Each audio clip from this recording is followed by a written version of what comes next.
But listen up, Manchester United and Chelsea fans, what do you make of this? The two clubs are considering a swap deal involving Alejandro Garnacho and Christopher Nkunku. According to Sky in Germany, there is no final decision, but it is something that has been discussed.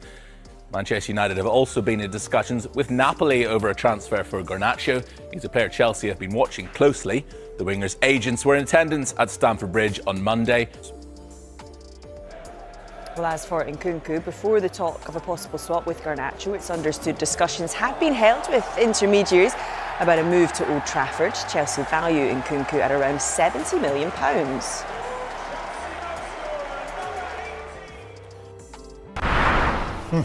Welcome to the Premier League indeed. Sky, Michael, welcome along to the two of you. Michael, let's just start with Manchester United and interesting developments tonight on a Chelsea player. Yeah, interesting indeed. This broke around 6 o'clock this evening, the last hour. Chelsea forward Christopher Nkunku is a potential target for Manchester United in this window. Now, talks are understood to have been held between intermediaries about a move.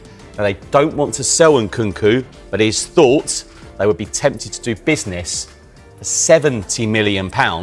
Now, he's a player United are considering, but unlikely to meet that £70 million figure. We know Bayern Munich are interested, but that's a development tonight. Interest from Manchester United. Sky, it's clear that Chelsea are looking to trim their squad, some would say yet again. From an agent's perspective, how does it work? Is that driven by the club, and what form does that take? Well, first and foremost, if a player's not playing, then the player's not happy and the agent's not happy. But from Chelsea's perspective, if they are going to trim their squad, they're going to be on the phone to agents saying, look, you need to get your player out. Or sometimes a coach will have a conversation with a player and say, you're not in my plans. And that's normally a trigger to get the player to go to his agent and say, look, you got to get me out of here. Notoriously difficult. So they've got a short period of time.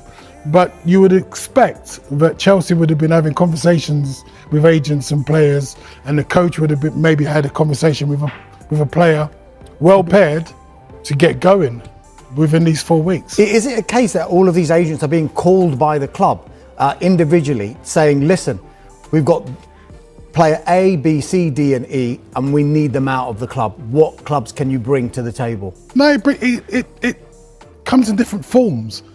Part of it may be the club saying we need to balance the books, and so these players need to go. But it's normally not, going to a player and just saying we don't want you. It's the coach saying you're not in our plans. It's the club maybe telling the coach that if you want to bring someone in, you've got to get players out. But the catalyst is normally, if a coach says you're not in my plans, it's very difficult for the player to stay there. And the hierarchy, the big decision makers, they normally don't tell the players. They're telling the agents or they're telling the coach. And then the agents are under massive pressure. I mean, agents can lose clients if they don't get them out, if they're not playing. But Chelsea pay very well. They're a very financially strong club. So, playing for Chelsea, big club, a lot of players don't want to leave. But if they need to be relevant, they need to go and play somewhere. Just sticking with Chelsea, of course, there's a lot of a link between Manchester United and Chelsea with Alejandro Garnacho just now. The interest is there, no official offer. So far, meanwhile, this summer, again, Jan, it's a lot of ins and outs. You mean the best club in the world? This is the best club in the world. Yes, indeed. Don't start the Chelsea fans. Get angry. Why shouldn't I'm just waiting for Shaka's power ranking of the Premier League now is quite interesting.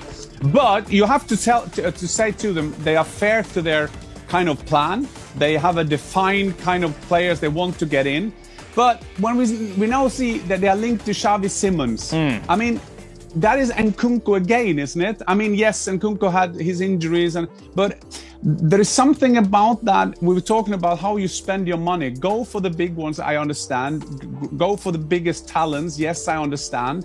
But if you take these players, I mean, Joao Felix is the best example, isn't he? You just get a feeling, when did he last have 5-6 games where he played well? He's one of those floaters. He's just floating around between the big clubs, and now we end up in the Saudis. So Chelsea, they are truthful to their strategy, but I'm not sure that they have to take all the numbers they do. I mean, go for the big ones, but I can't understand why they have to go for so many of them. You've seen Simons play more than us, Jan. How would you describe him? How would he fit in the Premier League? He's only 22. Yeah, yes, he is, and I mean, it's unfair. I mean, in our time, we need him to be good straight away. Back in the days, this was a young kid who will take his time and improve to be a good player. Now you're going to be a finished article.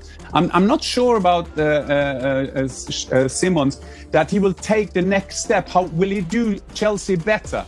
You just get a feeling that they have that kind of personality, and I use the phrase personality for a reason. There are so many players on that personal level. He's a brilliant player, but is he able to take the next step into that? He's been linked to Bayern Munich. He's been linked to different clubs. Will he take the next step? And don't they have that kind of type of player in their team? Will he take the next step, Jan, in your opinion? You made a valid point. He's 22.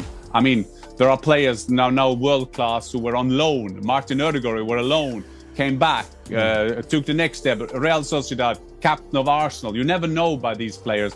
But there's something about Xavi Simons' temperament I'm not 100% convinced of. Is he the guy that can go from being a good player and then turn himself into the great player? I mean, there are some players you see that potential. I'm not sure about Xavi Simons. What about Hatta? What can you tell us about him, Jan?